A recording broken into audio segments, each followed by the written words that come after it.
Hey, what's going on? A while ago, I had 25% tint applied to my car, and this means that 25% of light gets through and the other 75% of light is blocked. So far, my capacitor-based dash cams work very well, and unlike the battery-based ones, which I've had some problems in the past due to extreme temperatures, these are the same ones that I have installed from a couple of years ago. Some of you have asked, what is it like having this dash cam paired up with this tint? And while each camera is different, along with the tint itself, which can be yet another factor, I'll show you what this looks like with the current setup.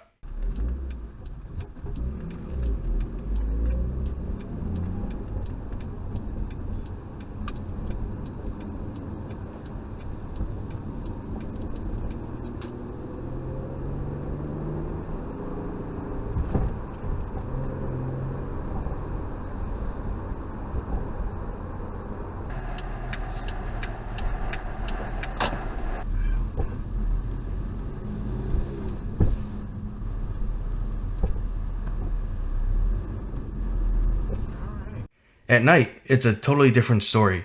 Cameras, especially compact ones, will have a hard time seeing light at night, and now, on top of that, you have 75% of the light being blocked, so the camera is working even harder to record the scene. Factoring headlights, now you have extreme contrast between the highlights and the shadows. But if anything were to happen behind you and you didn't spot it with your own eyes, the camera can now tell the story. And you got nowhere. In my personal opinion, it's still worth having these dash cams in your car, especially if you drive a lot.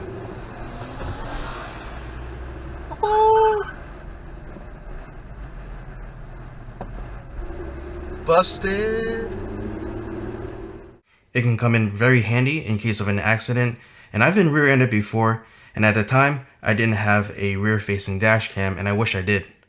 Things can happen very unexpectedly and very quickly at the same time. You may see people making turns at a very bad time. You may see construction signs falling over, or you can have people driving recklessly at night.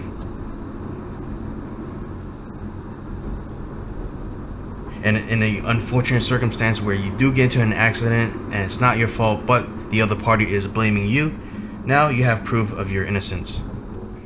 That's all for today's video. As always, don't forget to like, share, and subscribe. See you next time.